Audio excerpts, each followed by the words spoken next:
Good morning, good evening, good afternoon, folks. It's the great game. Matthew Aird is with us today. You can get him over at CanadianPatriot.org, CanadianPatriot.org, and the Rising Tide Foundation.net. And most importantly, get his books and subscribe to his Substack right there. The links will all be in the description box, and make sure you purchase those books. These books are absolute key into understanding where we are today in the geopolitical, geostrategic, geoeconomic, as a multipolar world struggle against the unipolar world order that is coming to an end. Matt, lots going on. I'm still reeling from the SWAT teaming of Donald Trump, man. I'm still getting over it, dude. This is like a crossing of a Rubicon moment right here. Yeah, no, and the fact that they picked the moment, I think that was when he was called to testify or something at some event in New York. Yeah, exactly. And it was at that exact moment that the FBI came in. I know. I just read about that this morning. I was taken aback and not surprised. I mean, it's pretty belligerent. And, overall, Trump had made the point that this, if anything, is a bit of an assistance to him because, there has been a really big effort in the left-wing media, obviously, to just slander the hell out of Trump. That's been the case since 2015. And on the other hand, in the right-wing media, especially Fox News, there's been an agreement made from the top to just not talk about Trump anymore.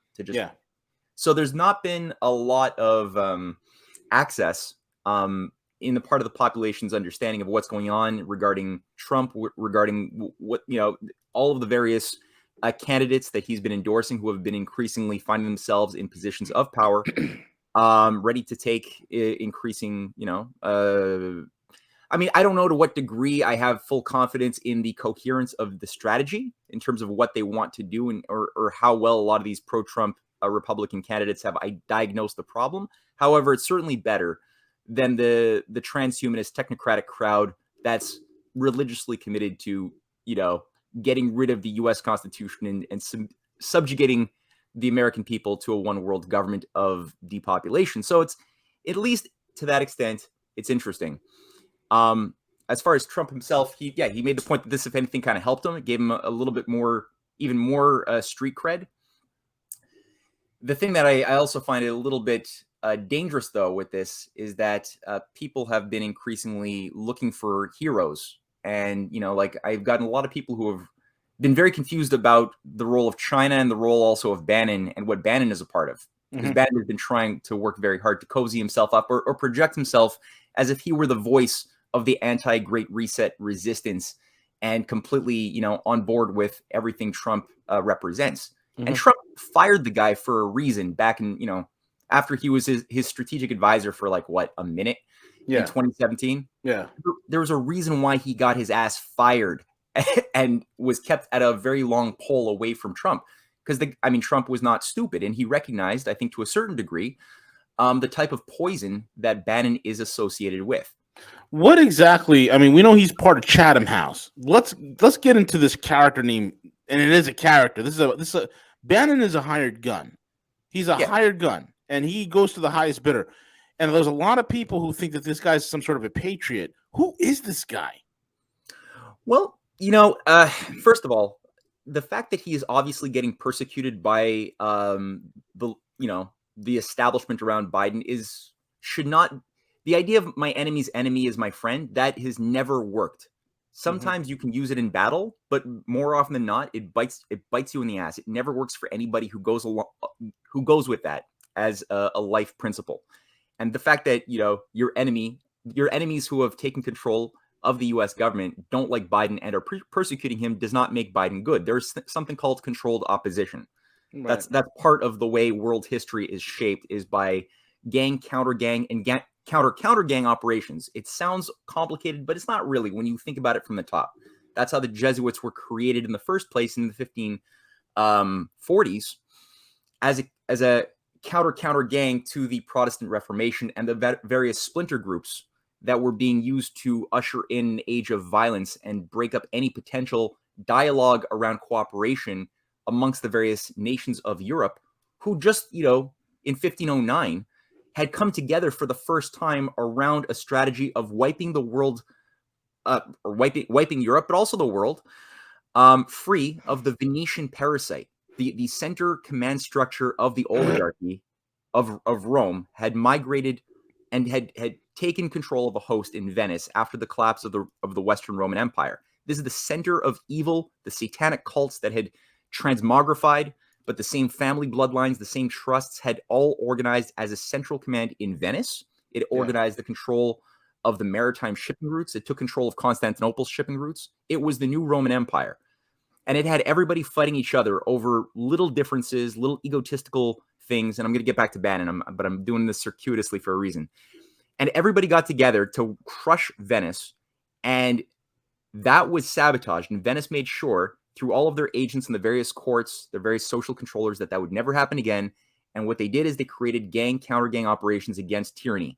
So a lot of the people, this is what was used later on around Robespierre in the French Revolution, right? The French Revolution was a disaster. It became it was called the Terror, the Jacobin Terror. Why? Because you had an overbloated French bureaucracy, that had an immoral detachment from any care of the people. It had a lot of abuses.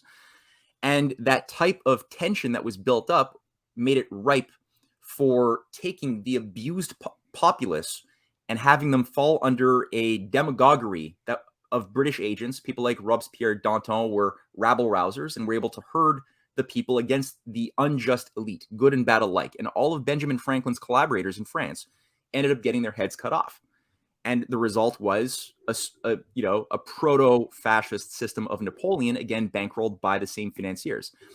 Same thing was done with the Bolshevik Revolution. And Steve Bannon is a guy who, just to get this across, he has said in 2016 that he models his techniques off of Lenin, what Lenin did to overthrow the Tsarist Russia.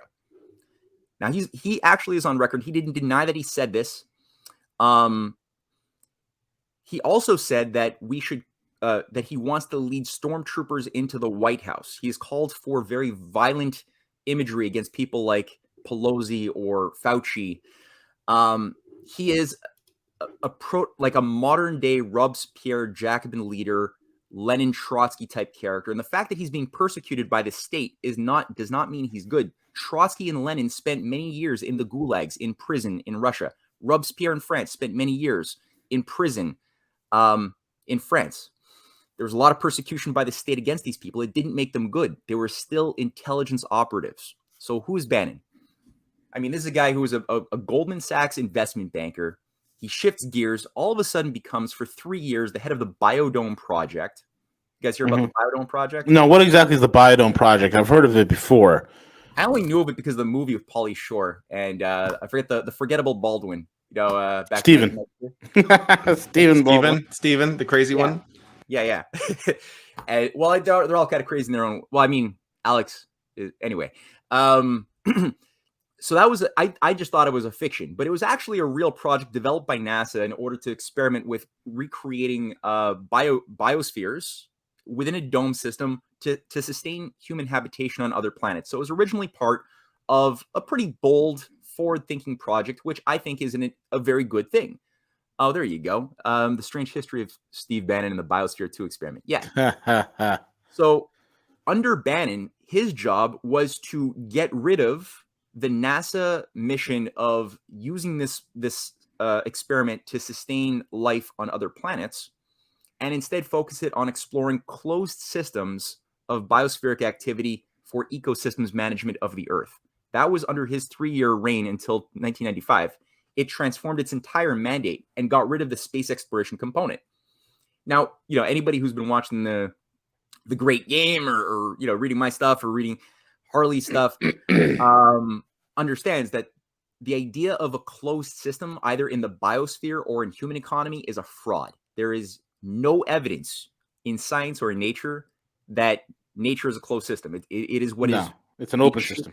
It's an open system. It's being shaped by the sun. It's being shaped by the galaxy. It's being shaped by cosmic rays that are directing the flow of changes in the biosystem over the course of thousands of millions of years. And so it's an open system, constantly creative, constantly developing, constantly going outside of its boundary conditions. And so is the human economy when we're behaving correctly in accordance with natural law. So that was the one thing Bannon did. Now, after Bannon does this, completely destroys the basis of the Biosphere Project, he then goes and becomes a Hollywood producer for a few years.